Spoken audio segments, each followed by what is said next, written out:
How about that? Awesome. Welcome everyone for another Falcon session on a beautiful Friday afternoon. It is really exciting that as we wrap up the semester, we were able to schedule this session because some of us are thinking about final assessments and different projects and different ways of evaluating student work and student growth as we wrap up the semester. And just before this call, I was working on with colleagues on our final multiple choice exam and thinking, wow, this really fits nicely. So it is my pleasure to introduce you to Jenny McFarland. And Jenny McFarland is an emeritus professor at Edmonds College and lives in Seattle. Very, very active with LSE. And no wonder I saw your name in multiple places, a monitoring editor and also a Pulse fellow. And Pulse is Partnership for Undergraduate Life Science Education and helps facilitate workshops to bring basically vision and change and cures and workshops to different campuses across the nation. Our background is engineering, though I see lots of physiology and some neuroscience in there. And among many other things, including we just learned PALM, Promoting Active Learning and Mentoring Network involvement. Jenny is also involved in the Ask Bio network. And this, I came across Ask Bio a couple of years ago because I was really interested in learning how to make better questions. And I was tired of fighting a battle with myself and with others of how many options should we include in a multiple choice question, and is option J through H a good or a bad thing, and none of the above. And I took a course with actually Jackie Washington, the Ask Bio at the SABRE conference. It was online. It was a great workshop. And since then, I've been telling people you have to do Ask Bio. And it's really great that we're able to have Jenny here to tell us a little bit about assessment skills in biology network, Ask Bio, and what makes a good question. So with that, I'm going to stop talking. Well, thank you, Carlos. Thanks for that lovely introduction. Again, I am at Edmonds College, so that means I reside on the lands of the Coast Salish peoples, including the Squamish, Tulalip, and Muckleshoot nations, whose ancestors resided here since time immemorial. And for us in the West, land acknowledgements are really important, and they're particularly important to our students. So I try to remember to give them in talks. So that means I am in Seattle, Washington. This work is kind of situated with Heather Seitz, we'll talk about in a little bit. It is supported in part by HHMI and BioInteractive, which runs similar workshops. So there's another one coming up, I think, in June with Peggy Brinkman and Rebecca Orr. And then there's these run through the Ask Bio network, which is funded by a Research Coordination Network grant, so an RCN UBE grant from the National Science Foundation. Let's see if I can. So we've already, there's a lot too many people to do this, but what I want to do is have you maybe in the chat type in, what is your biggest challenge in creating assessments for your students outside of academic dishonesty, of course, which is always one. So I'll give people a little bit of time to type that in the chat. Oh, I see someone from U of O. The camas fields down there must be starting to bloom. Woohoo. They're all over the hills. It's beautiful. We're a little further north, so we have some in our yard, and that's just starting. Okay, so things are coming in, and of course, I'm not going to have time to monitor the chat and retrieve stuff, but I'm going to move forward and say, HHMI did a survey about 2 years ago where they were looking at intro bio in particular, surveyed a bunch of intro bio instructors. So this is kind of some of the results from over 500 responses. They found that 50% of faculty write their own test questions, but only 12% feel like they excel at it, which I think probably pretty much captures it. Most faculty want higher order questions and close questions in particular that are machine gradable for large classes. But there is a real awareness that assessment of student learning is a top challenge in professional development. How do we design good assessment? So this project through Ask Bio and also through Biointeractive hopes to address that. So I asked this question on Monday in an Ask Bio workshop, and these are some of the responses that we got from some of our participants. They want to know if their students understand the questions they intended them to. Time and accessibility is always an issue. But how do you get students and questions to move beyond memorization? So people had a number of challenges, but all ones which resonate with previous studies. Okay, so I'm gonna just. So the project aims for Ask Bio are to really think about what is a good question. And this was really kickstarted by a group at HHMI, sponsored by HHMI, and much other work that's been going on for decades on what are some of the things that we know that make a good question. So there's a checklist and a rubric in a handbook that we have people use in the workshops for evaluation of questions. And one of the things we're developing, but is not online yet, is a set of guidelines for inclusivity in questions. How do we know that our questions are lacking bias? So that is important, but that's just starting. Network participants are going to be, the idea initially was we would be regional, although now everything's on Zoom. So we have, the time makes it a little bit more regional. So if you're doing an evening one in the Northwest, it's unlikely that East Coast people will join. But the idea was to start with some regional workshops and then move towards sub-regional workshops. So here's a slide that shows kind of a figure from the grant proposal. And just the people that are here is the lovely Heather Seitz, who is a professor at Johnson County Community College and the PI of this grant. The steering committee members are Michael Rodriguez, who's from the University of Minnesota, kind of going clockwise, Rebecca Orr from Collin College, Sarah Brunel from Arizona State, Jeff Shinsky, who many of you may know from Foothill College in California, and then myself.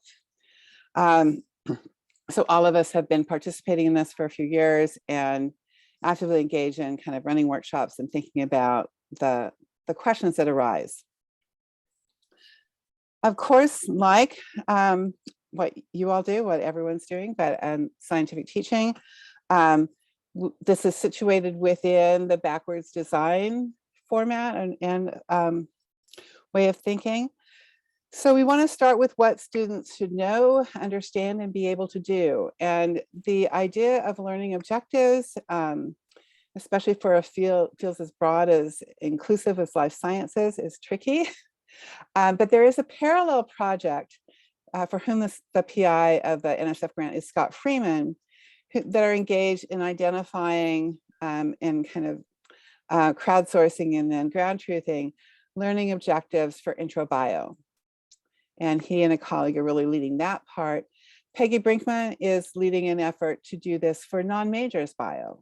So gen bio that's non-majors. So hopefully also at HHMI, we're going to have an open learning objective site. So where you can harvest learning objectives which have been vetted and written in such a way that they are accessible, written in such a way that you can assess them with higher level Bloom's assessments. So all the assessments that we're going to be talking about are going to have to be tied to learning objectives. So the first thing we need are learning objectives.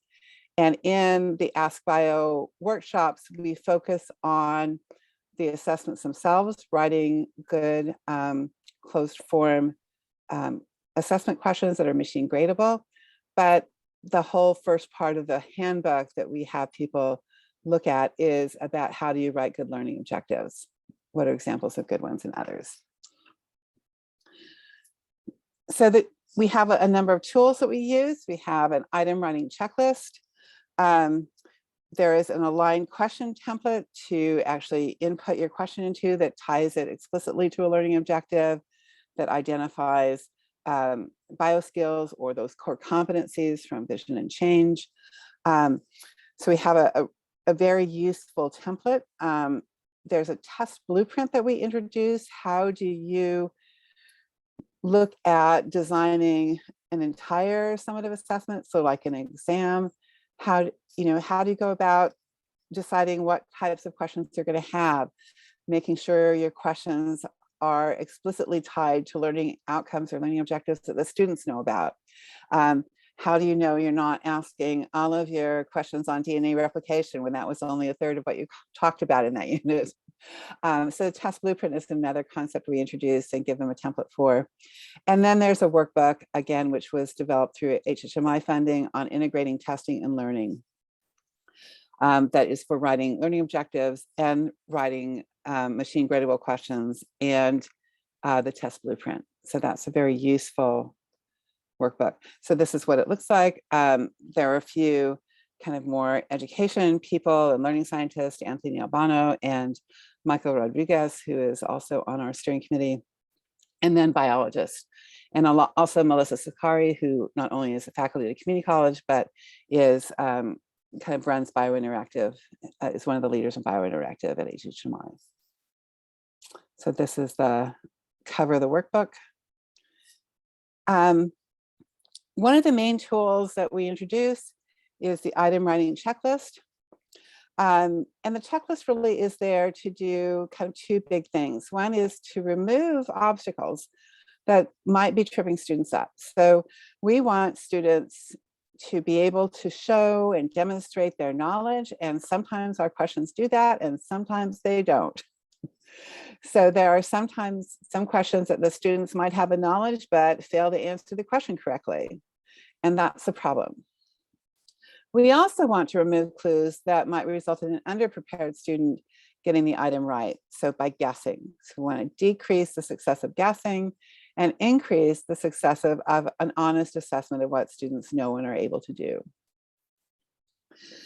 The checklist addresses a number of different types of issues. One are content concerns. Another is formatting.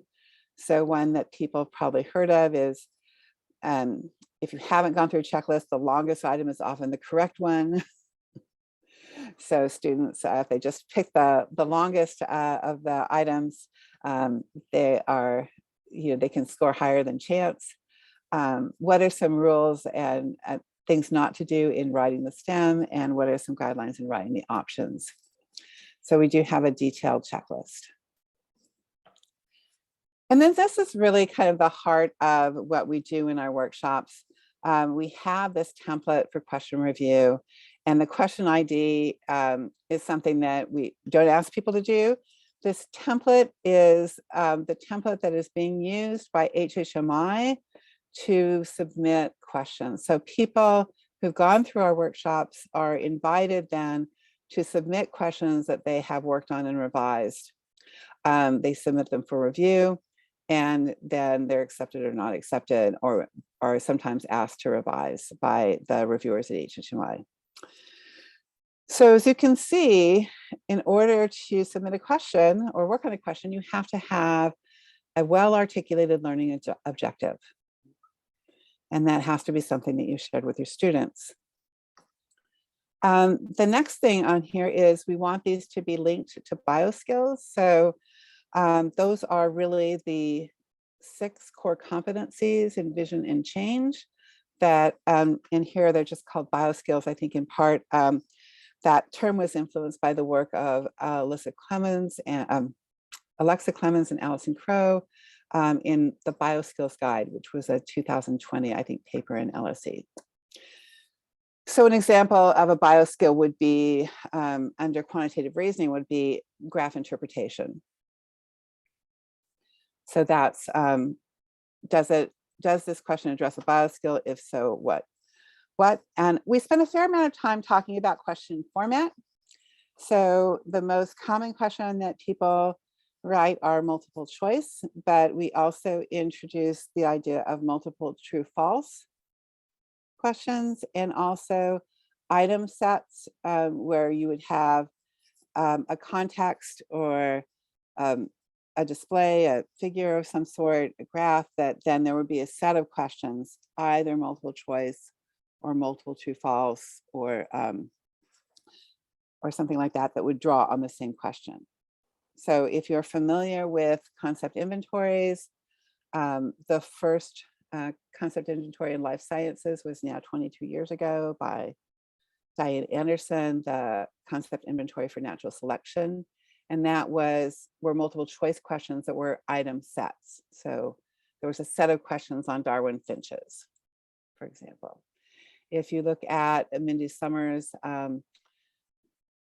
evolution ecology concept inventory, which was also published in LSE, those have a context set. So there's a description and sometimes a figure or a graph and a narrative, and then a number of multiple true false questions dealing with that concept.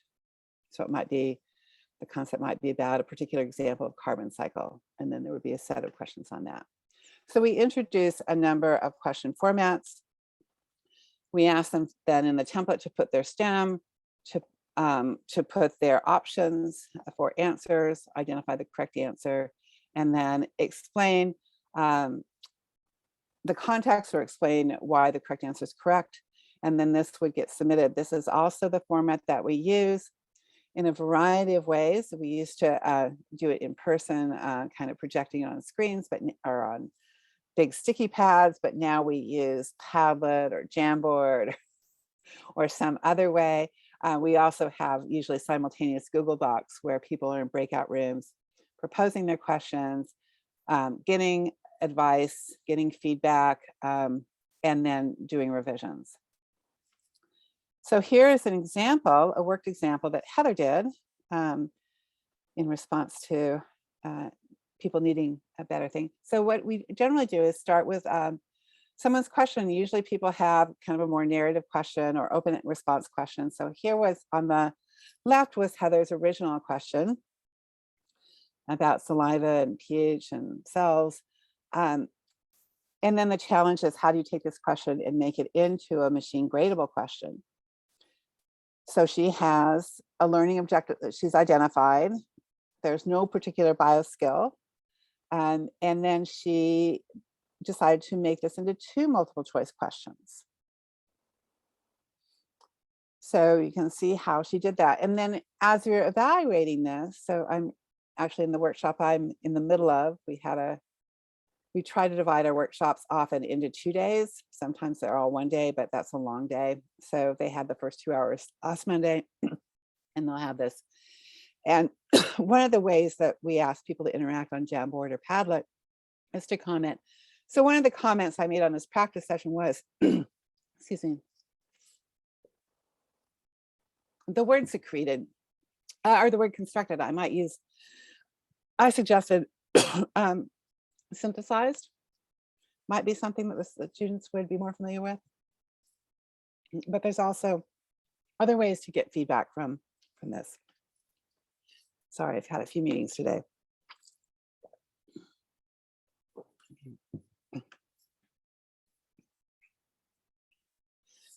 So this is the format that we use in the workshops. So then we actually lead people into thinking about, how do we help students in the learning of these? So what are the activities we might generate? What are the formative assessments we might use that would also be aligned with this kind of learning objective? And how do we think about lower order and higher order skills? So if we look back here, if we're looking at the first part of this, where in these cells is the protein salivary amylase constructed? And if you think about Bloom's levels, what level of question is the first one?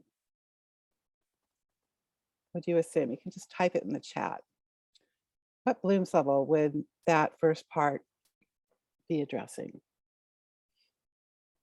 Yeah, so memorization. You wouldn't even need to think very much about it or have the context. And then if the second question, however, depending on how you know, what actual teaching was done, whether you'd asked this question before, what would you assume the second question would be? What level of Bloom's?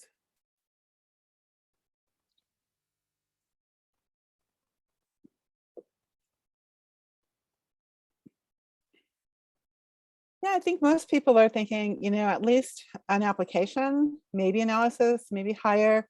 The word predict doesn't always tell you exactly the level, but it's getting at a different level. So I think this is a pretty good example of thinking about how you might take the same context of questions and think about higher or lower order. And I must say, this is one of the reasons why it's really good to be doing this in a breakout room with 2 or 3 other people, because it's hard to do. And you generate more ideas with friendly colleagues than you do at least in my experience, at 1 a.m. the day before an exam. So we try to get people to think about what are the topics they want to explore, and what about lower order and higher order questions, and what they want to use as formative assessments, which are of course going to be more public than summative assessment items. So as we look at this in more detail, what we want to encourage students to do, as our participants to do, the instructors, is to think about how this might fit into a test or a test blueprint.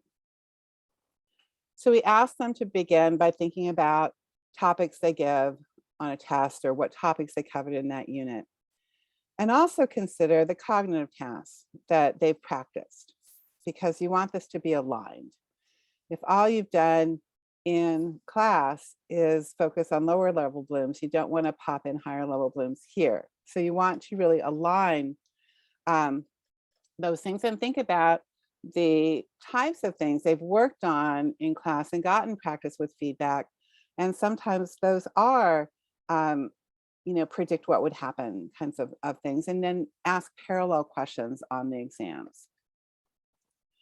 Because the opposite is actually also a problem. If you do only, if all you do is higher level thinking in class all the time, they're doing active learning, and then you hit them with a low level exam, that's also not aligned, and students get very frustrated with that as well. This is the third point is something that I think that we don't do as well of, especially when we're tired and getting ready for a midterm or a final. And that is to set some aspirational kind of percentage goals, like, oh, how much time do I want to spend on, in my case, I taught a lot of physiology, like oxygen dissociation curves, and how much do I want to spend on the mechanics of respiration, and how much do I want to spend on, carbonic anhydrase issues. So you want to set that, and then you also want to set aspirational goals for the cognitive levels. How much of my exam do I want at higher level Blooms, and how much at lower level Blooms? And this isn't always going to be the same. So, for intro bio, it might be very different than a 300 level phys class. Finally, you want to think about the number of items that are reasonable for your students to do, and really the goal is for all of your students to get through. We want to aim at exams which are doable by most of our students, and then distribute the items based on the percentages and all of these other things. So this is the test item blueprint. So we ask people to think about the topics first. It's like fill out that left-hand column. What are the topics you want to cover? And then move over to the far right and say, okay, what did I actually do in class? How much time did we spend on this topic? Maybe the exam should reflect that. And, this alone is helpful when those students, which are most of them, ask what's going to be on the exam. Then you can say, oh, we spent a third of our time on this, and so a third of the questions will be on this. And because you've constructed it, and that is a stress decreaser for them. And that's going to help them be more successful by decreasing stress, by you honestly answering that question and just and not saying, oh, everything's going to be on it. Anything I cover is fair game. You can at least, without tipping your hand too much, you can construct a reasonable and de-stressing answer for them. So then step 3 is really thinking, well, how many questions can I ask? And then just kind of doing the math for step 4 in the column saying, okay, if I have this many questions, how many questions per topic? And then if I have topic 1, and then I know the number of questions, how do I then balance higher and lower order? This can be really helpful, I think, for instructors, and extremely helpful in instructor talk with students when you're analyzing the exam. You can ask them, if you do exam wrappers or exam feedback sessions, how many questions were there per topic?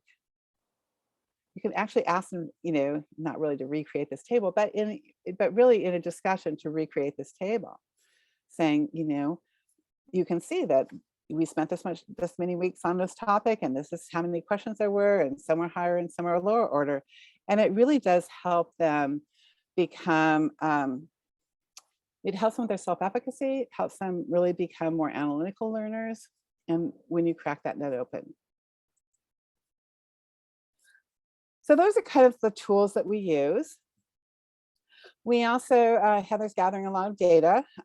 So one of the research questions that we have for this project is, does participation in an Ask by a Network workshop lead to significant improvement in the quality of exam questions?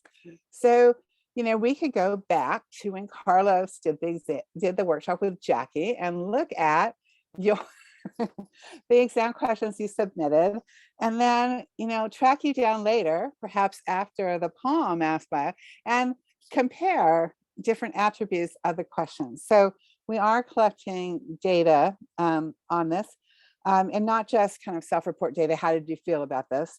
Or do you think you used it? But how is question writing performance changing? So workshop participants, actually the aspirational goal we have is they submit 10 questions, which they're currently using at the beginning of the workshop. During the workshop, they do a number of revision of questions. And then we have returning participants or former participants will resubmit questions for longitudinal data. We also can get this data if they submit to HHMI Biointeractive Data Bank. So of course, we don't have any information on this research question yet. But we do also have that self-report, did you find the workshop useful? Going back and interviewing people, or not interviewing, but surveying people later, saying, how do you use it? But this is one of the questions that we're really concerned with, knowing about. How useful is this? Does it really change how people write questions? So this is going to go into HHMI's assessment builder. Once you've participated in a workshop, will get an email, especially if you participated in the workshop this year, because it's up and running, or at least the process is starting. The purpose is to get high quality peer-reviewed questions for intro bio. And we're thinking of hundreds and hundreds and hundreds of questions that will get through this. It's only possible because this is a partnership with Biointeractive, and they actually have staff and coders and people who can do this. And most of the time with individual grants, you cannot sustain an effort like this. They will be aligned and validated with the learning objectives, which is the Scott Freeman grant work, and also will be tagged as they come in with the core competencies from vision and change. So evolution, systems, structure, function.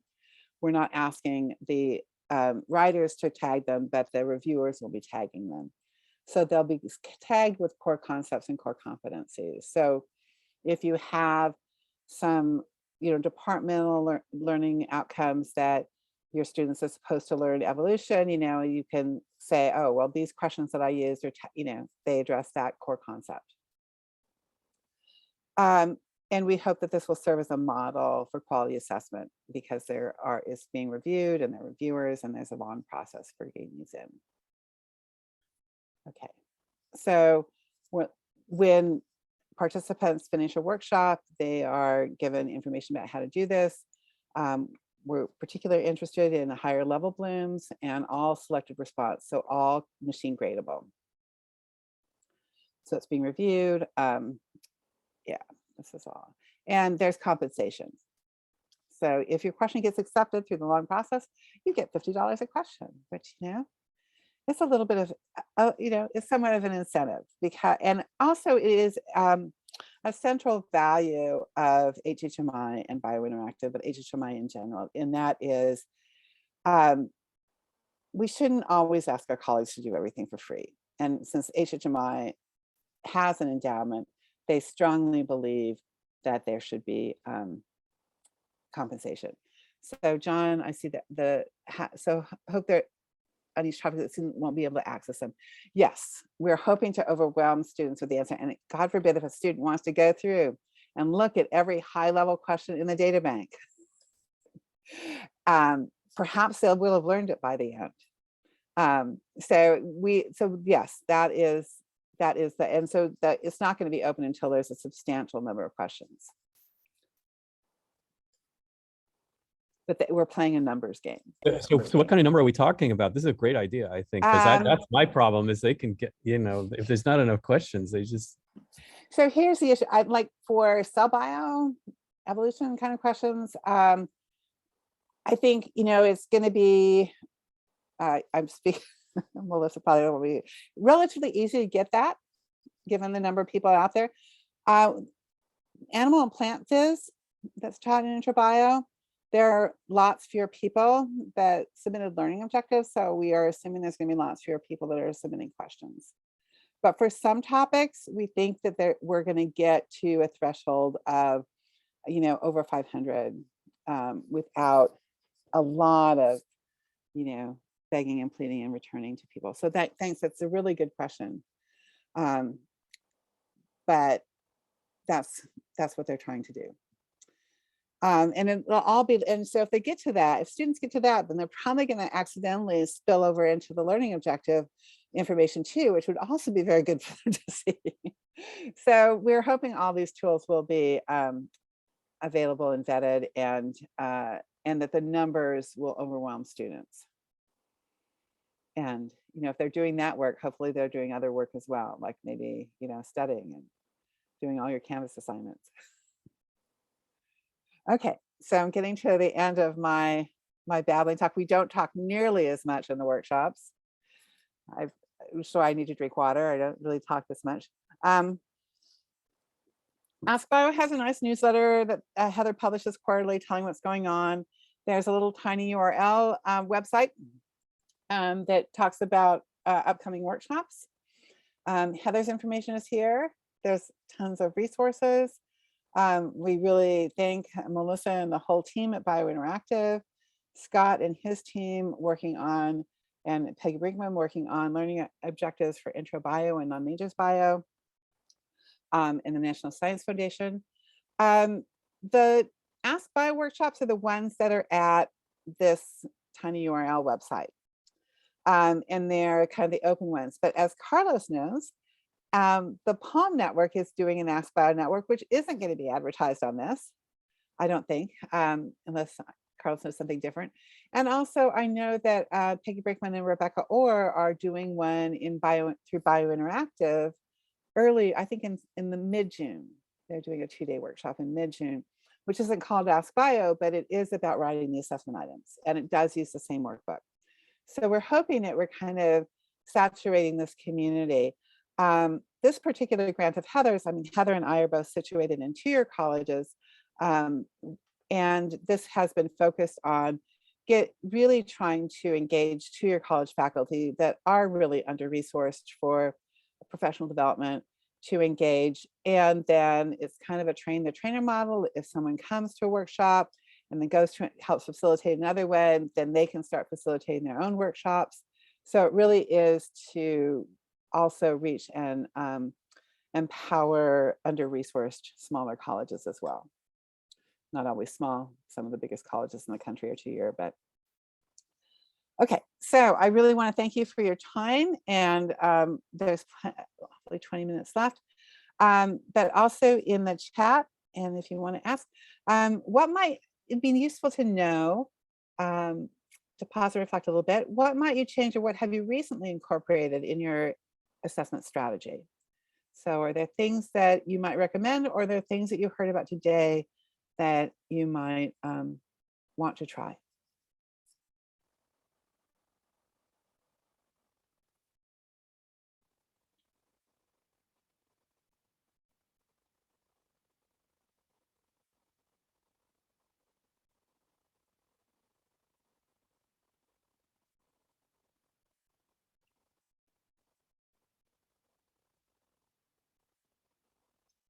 Okay, so I'm looking at the previous chats. Are these workshops focusing exclusively on intro bio? No, we've had, but mostly they're about life sciences. So we've had micro, A&P, so anatomy, physiology, microbiology, ecology, evolution, lots of molecular cellular folk. So it's not just intro bio. We had some specialized ones last summer. So there was a microbiology one. There's been some at ASMQ. I've helped run one on anatomy and physiology. But the thing about intro bio is all of the other kinds of classes, there's a taste of them in intro bio. So, there's a taste of evolution, there's a taste of ecology, there's molecular and cellular, plant phys, animal phys. So how do you organize your materials and metadata across learning objectives? Yes, so the learning objectives are all, is that a question for anyone who can help? Anyone who can help, yes. So I see HHMI is doing that, but I think having questions tagged with this can be really helpful. So we're hoping that the tools that are being built at BioInteractive at HHMI are going to help people do this. The course management. I guess my question's really basic. Like mine are in Word documents. Right. Does someone have a database tool or a way to do it in Excel where you can save the variations and tag it with the metadata? And when I think I need a kind of powerful database, but I don't have the time to go learn that. Really good question. And so Carlos, can you save the chat, and I will try to flag that particular question and get back to it, because this is something that we should talk to people more about. Another piece that we do talk about in the workshops is how to use the data that you get from your tests. So how to do item analysis, what's the difference between item difficulty and item discrimination. Yeah, and if I could connect that all to the original question, my revisions would be a lot more powerful. Yes. Yeah, and Claire, I totally agree that the idea of telling students ahead of time, like there's going to be this percentage of questions on this topic, and half of those questions really higher level blooms, is actually makes them feel a little bit more prepared, a little less stressed.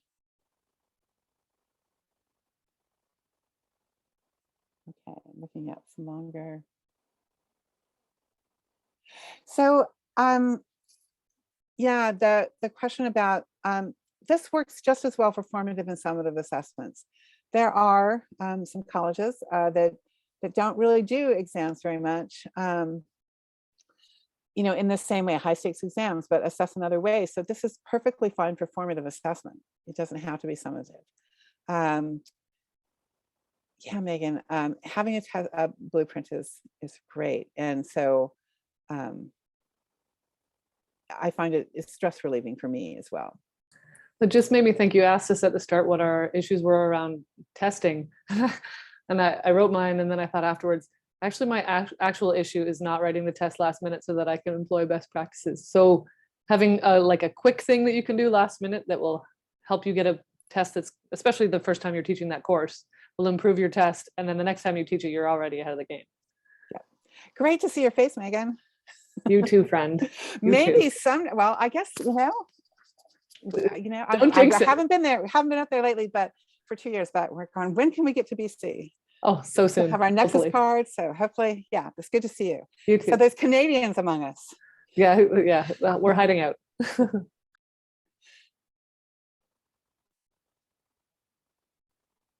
an international group. Yeah. So that's crossing the border. Like, I'm closer to Canada than I am to Portland, Oregon. So we've missed being able to go up there, and we're really excited because Northwest Biology, which is a group of colleges that meet from Oregon, Washington, and Southern BC, is actually meeting again in June. So if you don't know that, Megan, check their Facebook. I will. And just to poach on this, do they have an email going out? Because I'm happy to share it around here. I don't know if people here know that it's happening. I've just seen the Northwest Bio posts, Okay. Facebook posts. So yeah, Okay. that would be I'll look. good. Yeah, it's been hard to not. Oh, the ABLE conference is at University of Victoria. Definitely go to Victoria. Go to Murchie's, get tea. Go to the museum. So any other questions or comments or sharing?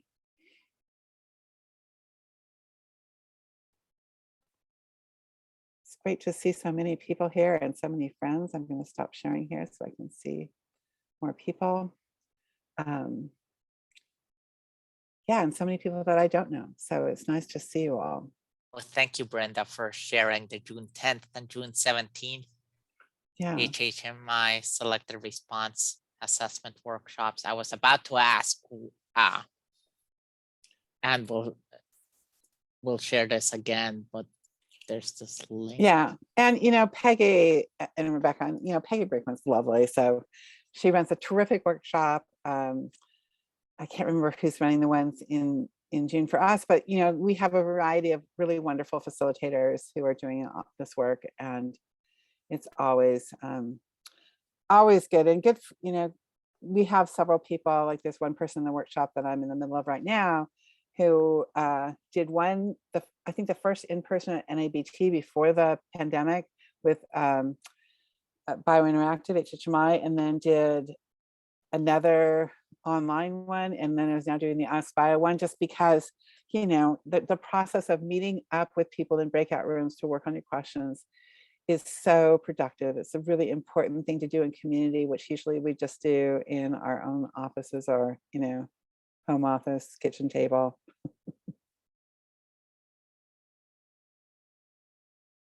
Oh, yes. Oh, and Tessa's going to talk. Tessa's Tessa's lovely. Now I'm going to save the chat and send it. Okay, thank you. That would be helpful. And then I can debrief with Heather and figure out what are the kinds of things we need to do. But I think that issue of how do you organize your own metadata at home, in a spreadsheet or something else, that's a really brilliant question, Karen, and something that would help if somebody addressed and then shared out a few different options, as opposed to all of us struggling with that on our own. Because of course the textbook websites do this, but all of their questions, regardless of how they're rating them, are pretty much lower level blooms. And they're not terrific questions. So the fact that they're trying, and somebody who knows who tagged them to Vision and Change, but some of the textbook banks are now being tagged with metadata stuff, but they're not always the best things to use. What other questions do we have? And while they are popping up in the chat or people unmute themselves, I'll ask, what's the next step for people who want to, like me, we still want to learn more about writing better questions and convincing myself and our team that our questions are okay? What should we be doing? Well, I think exactly what you guys are doing here. I mean, the power of community, I think just go to these workshops, it takes time, but it's time spent with, friends you don't know yet, who are going to be really helpful. And I think doing this in community is just extraordinarily helpful, because this is not an easy task.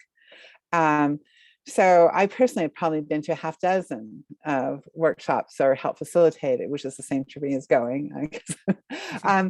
And every time, it's building on that. But it's, I still remember, playing basketball in high school and college, and it's just, you have to shoot the free throws. And it's a lot easier to do it when you've got a team with you than it is to just go and shoot those free throws, not know how to get better, not see any examples, not have someone cheering you on. What we're doing is a very human activity, and doing it in community only makes it better from my perspective. So I would just say, go to workshops. It's not like, it's like, oh, I've already done this Falcon thing one Friday. Why should I go a different Friday? I mean, clearly you all have bought into the community aspect of this. You mentioned the guide to writing more inclusive questions and some of those resources. When are they coming out, and will they be available only to participants? I know they're available to participants, and I think that I think they're available on the Tiny URL site. I'd have to go look, but they might be available there. Or yeah, so I would look there and then check with Heather if they're not, because we haven't been told not to share that stuff. Okay. And also Michael Rodriguez, they have a lovely book for which a lot of this is based on writing assessment questions, which is referenced in that handbook. So there are some resources to do that. Could I ask something, which is, Yeah. could I, hi, John Wagner. Is there a way to organize, say, a group of people that would actually work through their questions in a year, like from across the country or something like that? In other words, not necessarily a workshop. I mean, just focused on, let's sit down together every, periodically and write and check each other's questions together. Because somebody wrote in the chat, that it's really good to get your colleagues to read your questions, which I totally agree with. Right. But it would be nice to kind of do what you're talking about in your workshop, but to make it more informal and just a small group of people that work together. Do you know anything about that? So what we encourage people to do is to make connections at these workshops. And we, part of the end of the workshop is like, you have each, you're in a breakout room, you can continue this breakout room. You can continue, doing Jamboard. So we strongly suggest that people form these groups. We don't do it for people, but we do strongly suggest it because it's really important. And, many years ago, I wrote a concept inventory for homeostasis with a team of like 6 people and help from a few hundred physiology faculty giving input.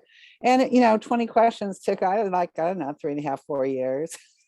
Because we talked about each one of them, and it's like, then I was like, oh gee, and then I'm just writing this question in the middle of the night for my students, and I'm not vetting it with anyone.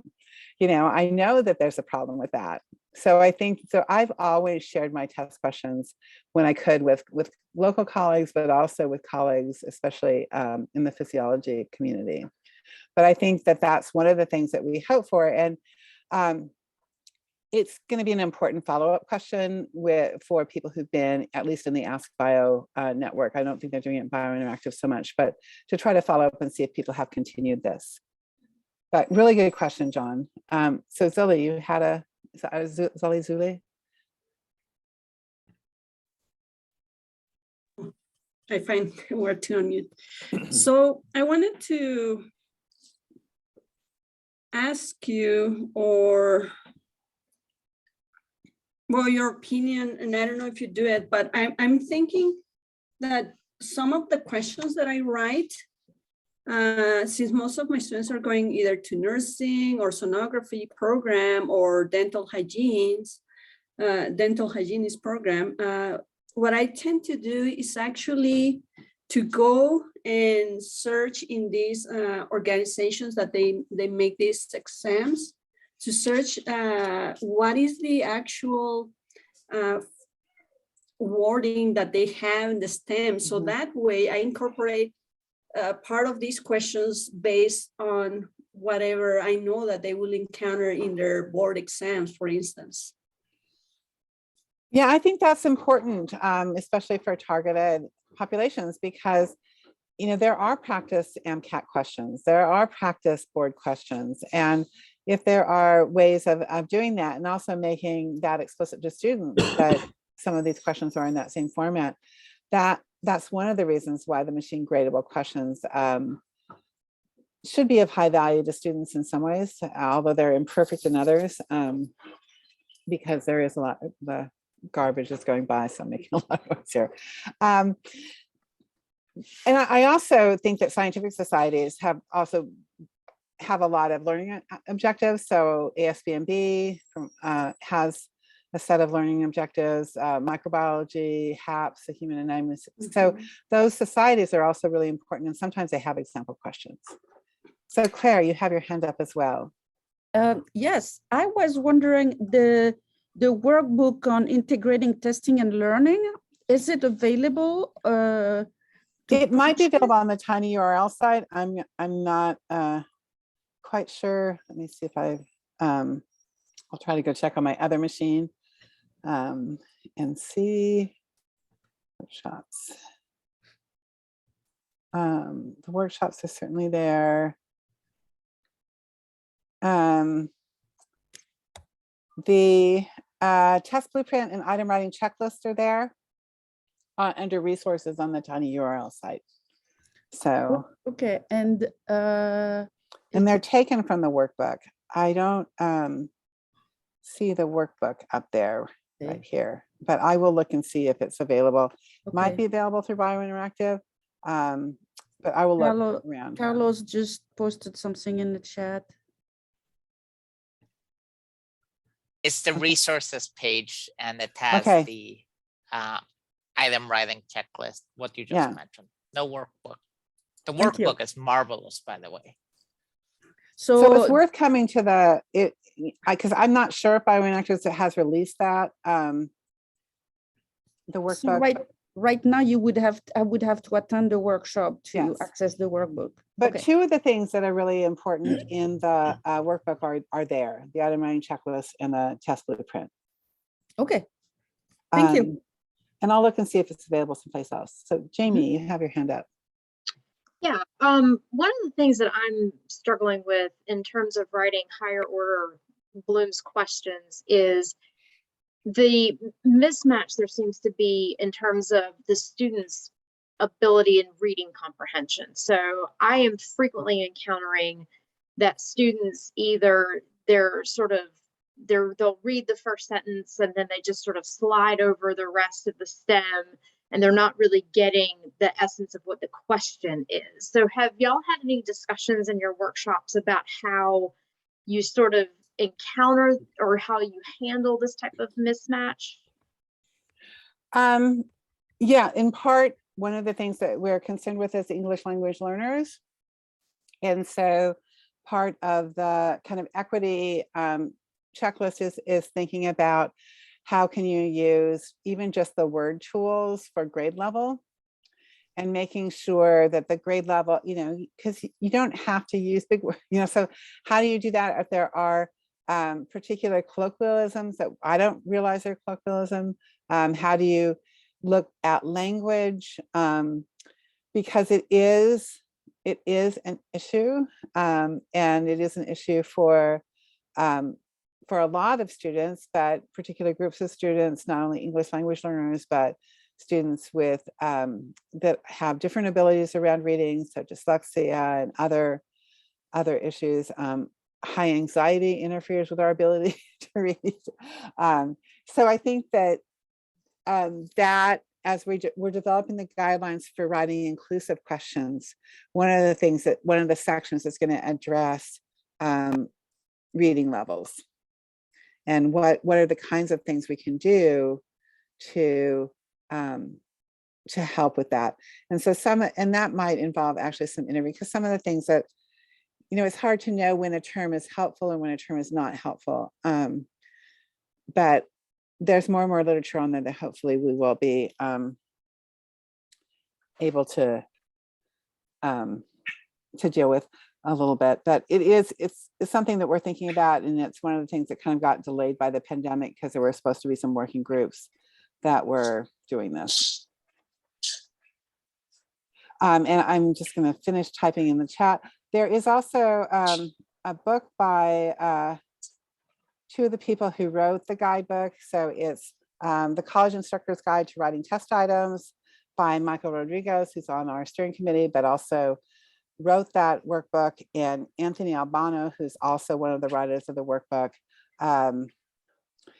That's 2017 book that they wrote, and that includes way more than the workbook even. So that's another really good resource for which a lot of the cognitive and educational science work, which is where these two are coming from. So I actually have that book as well. So that's another resource that is cited in the workbook, but the workbook draws heavily on.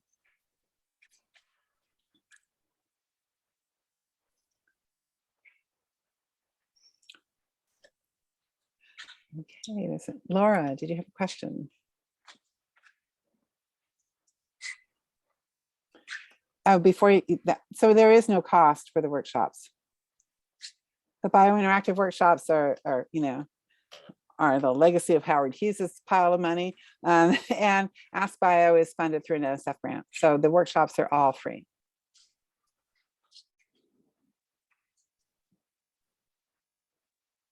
Yes. Great. Yeah, anything else? So Carlos, did you do anything usually to wrap this up, or what's Don't do anything formal. If people don't have any more questions, we'll end exactly on time. Well, 2 minutes past, but thank you so much. And I was just looking at the resources and website, and Ask Bio does so much. So thank you so much for. Yeah, Heather does a lot. Yeah, and if you can just email me the chat, I know it comes in the text format, but I can kind of sort through it and get to other people's questions. It was nice seeing a few familiar faces. I see Leanne, don't see Leanne's face or Melissa's face right now, but I know you, so it's hi to both of you. Great, thank you so much, Carlos. This is wonderful. Thank you for coming. I will probably email you offline if you want to pop in, Carlos, to the second half of our workshops and see